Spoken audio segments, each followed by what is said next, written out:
अगर आप इंडिया के साथ साथ दूसरे देशों में भी पेटेंट फाइल कर रहे हो, तो क्या इंडियन पेटेंट ऑफिस को बताना जरूरी है? बिल्कुल।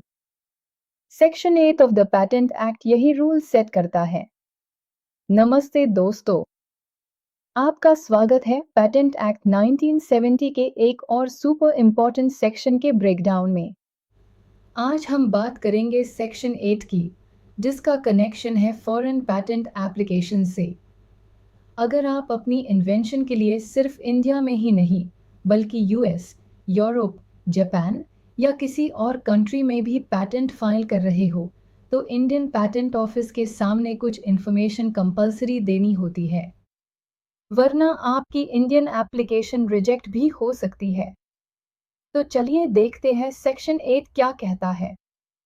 Section 8 one mandatory disclosure of foreign application. Section 8 1 कहता है, जब भी कोई एप्लीकेंट इंडिया में पेटेंट फाइल करता है और उसने या उसके असाइनी ने किसी और कंट्री में भी सेम या सब्सटैंशियली सेम इन्वेंशन के लिए पेटेंट अप्लाई किया है, तो उससे उसका डिटेल देना होगा इंडियन पेटेंट ऑफिस को।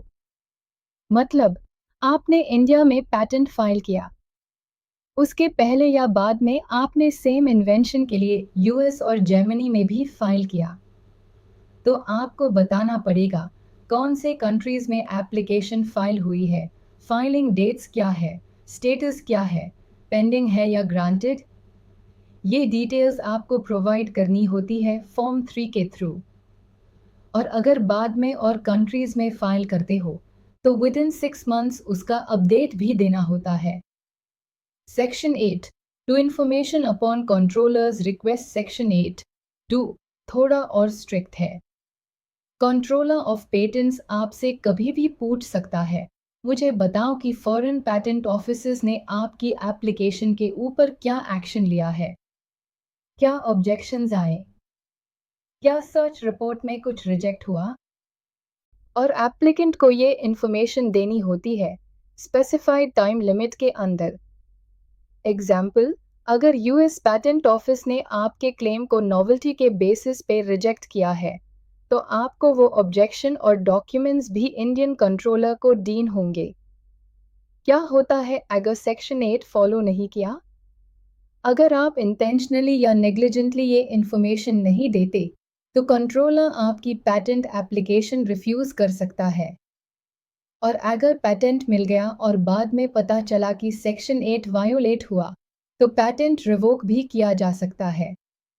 ये क्लॉज सिस्टम को ट्रांसपेरेंट बनाने के लिए है, ताकि कोई भी इन्वेंशन दुनिया के अलग अलग पेटेंट ऑफिसेस में कॉन्ट्रडिक्टरी क्लेम्स ना करे।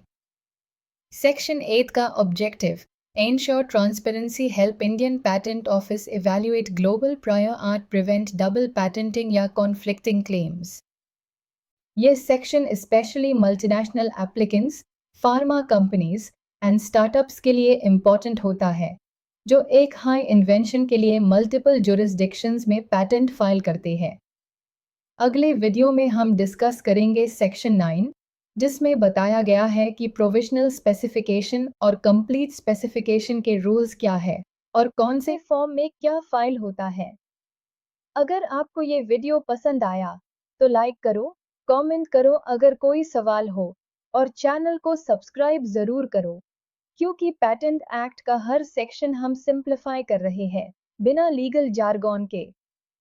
मिलते हैं नेक्स्ट वीडियो में, तब तक के लिए जय हिंद और कीप लर्निंग।